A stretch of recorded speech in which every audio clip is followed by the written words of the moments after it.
আজি এই ভিডিঅ'টোত আপোনালোকে গম পাব যে যদি পুলিচে চালান কাটিছে আপোনালোকে কেনেকৈ পে কৰিব পাৰিব।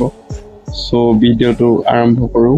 প্ৰথমতে আপোনালোকে যিকোনো এটা ব্ৰাউজাৰ ওপেন কৰি ল'ব, তাৰপৰা পৰিবহন সেৱা বুলি লিখি দিব। ওপৰ যোনটো ৱেবছাইট আছে সেইটোত ক্লিক কৰি ওপেন কৰি ল'ব। ওপেন কৰাৰ পিছত ওপৰত দেখিব অনলাইন সাৰ্ভিস বুলি লিখা আছে, তাত তলত যাব ই চালান বুলি আছে, বা আপোনালোকে তললৈ স্ক্ৰল কৰি গ'লে তলত দেখিব ই চালান। তো মোৰ অপশ্যনটোত ক্লিক কৰি দিব। আপোনালোকে বেলেগ এখন পেজ দেখিবলৈ পাব। ওপৰত দেখিব অনলাইন সাৰ্ভিস বুলি আছে, তাৰপৰা আপোনালোকে চালান ষ্টেটাছ যোনটো অপশ্যন আছে সেইটোত ক্লিক কৰি দিব। ক্লিক কৰাৰ পিছত আৰু বেলেগ এখন পেজ ওপেন হৈ যাব। ইয়াত দেখিব যে চালান নাম্বাৰখন বহাব লাগে।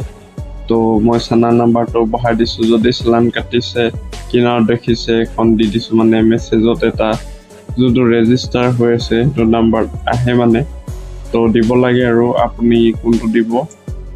সো দেখিছে আৰু ইয়াত কেপচাৰ কেপটো তাৰপৰা আপোনালোকে বহাব লাগিব। তাৰপৰা গেট ডিটেইল যোনটো অপশ্যন আছে সেইটোত ক্লিক কৰিব লাগিব। তাৰপৰা আপোনালোকে যোনটো দিছিলে মানে চালান কাৰণে যোনটো মোবাইল নাম্বাৰ সেইটো এটা OTP আহিব। সো OTPটো এতিয়া মই বহাব লাগিব। সো OTPটো বহোৱাৰ পিছত সাবমিট যোনটো অপশ্যন আছে সেইটোত ক্লিক কৰিব। তাৰপৰা ভেৰিফাই বুলি আহিব পাৰে, পে বুলি আহিব পাৰে।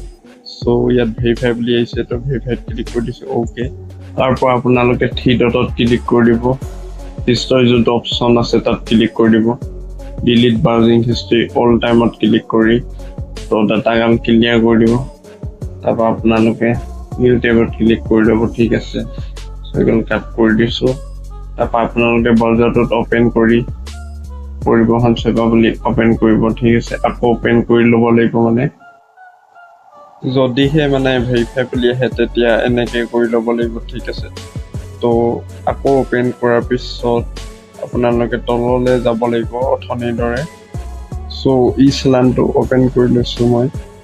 সো জানিব আৰু এডোখৰ কাট কৰি দিছোঁ। ঠিক আছে, সো এইডোখৰত আপোনালোকে চালানৰ নম্বৰটো আকৌ বহাব লাগিব। তাৰপৰা কেপচাৰ যোনটো কোড আছে সেইটো বহাই ল'ব লাগিব। সো আকৌ মই গেট ডিটেইলছত ক্লিক কৰি দিছোঁ। সো মোৰ মোবাইল নাম্বাৰত এটা OTP আহিছে, তো OTPটো বহাই দিছোঁ। তাৰপৰা সাবমিট যোনটো অপশ্যন আছে সেইটোত ক্লিক কৰি দিছোঁ। তলত দেখিবলৈ পাইছে পে নাও, তো সেই অপশ্যনটোত ক্লিক কৰি দিছোঁ। তাৰপৰা আপোনালোকে তো এইটো দেখিছে পে'মেণ্টৰ অপশ্যন, তো SBI পে মাল্টিপল বেংকিঙত ক্লিক কৰিব লাগিব। কিনাৰত যোনটো টিক মাৰ্ক অপশ্যন আছে সেইটোত ক্লিক কৰি কণ্টিনিউ অপশ্যনটোত ক্লিক কৰিব লাগিব। সো এই পেজখনত আপোনালোকে দেখিব পাৰিছে ধেৰ অপশ্যন আছে। আপোনালোকে নেট বেংকিঙৰ পৰাও কৰিব পাৰে, আপোনালোকে ATM কাৰ্ড দিও কৰিব পাৰে।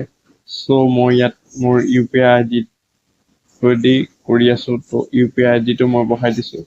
ভেলিড UPI যোনটো অপশ্যন আছে তাত ক্লিক কৰি দিছোঁ। তাৰপৰা দেখিব আপোনালোকে পে নাওত ক্লিক কৰি দিব যদি UPI ID কৰি আছে। ঠিক আছে, তো ATM দি কৰিব পাৰে, ইচ্ছা আৰু কেনেধৰণে কৰে। সো দেখিব পাইছে ইয়াত 4 মিনিট দেখিছে। তাৰপৰা আপোনালোকে দেখিব পাৰিব যে আপোনালোকৰ যোনটো UPI এপটোত আপোনালোকে ওপেন যদি কৰে, তো যোনটো এপ আছে আৰু গুগল পে, ফোন পে, তাৰপৰা আপোনালোকে পে কৰিবলৈ আহি যাব যে টকা পে হয়। ঠিক আছে, তো আপোনালোকে পে কৰি দিব। পে কৰাৰ পিছত আপোনালোকে আকৌ ব্ৰাউজাৰটো মানে ওপেন কৰি ল'ব। তো এনেকৈ দেখিব যে কেইমিনিট সময় লৈছে। তো দেখিব পাৰিছে অলৰেডি মোৰ হৈ গ'ল। তো দেখিব পাইছে পে'মেণ্টটো ছাকচেছ হৈ গৈছে। ঠিক আছে, সো এতিয়া যোনখন ৰিচিভ হয় তো কণ্টিনিউ প্ৰিণ্ট ফৰ ৰিচিভ সেই অপশ্যনটোত ক্লিক কৰি দিছোঁ। এখন ছেভ কৰি ৰাখিব, নহ'লে স্ক্ৰীনশ্বট মাৰি ল'ব। যদি কেনেবাকৈ আপোনালোকে পুলিচে ধৰে, যদি কয় আপোনালোকৰ চালান কটা হৈছিল নেকি, তেতিয়া আপোনালোক প্ৰব্লেমত পৰিব পাৰে। তেতিয়া এইখন ৰিচিপ্টখন দেখাই দিলে তো পুলিচে একো নকৰে আৰু, তো গম পাইছে আৰু। তো ছেভ কৰি ৰাখিব যেনেকৈ পাৰে। ঠিক আছে, নহ'লে স্ক্ৰীনশ্বট মাৰি ল'ব। আজিৰ ভিডিঅ'টোত ইমানে। যদি ভিডিঅ'টো ভাল লাগিলে এটা লাইক কৰি দিব। আমাৰ চেনেলটো কোনোবাই নতুনকৈ আছে যদি ছাবস্ক্ৰাইব কৰিব নাপায়। সো বন্ধুসকল লগ পাম নতুন এটা ভিডিঅ'। ধন্যবাদ।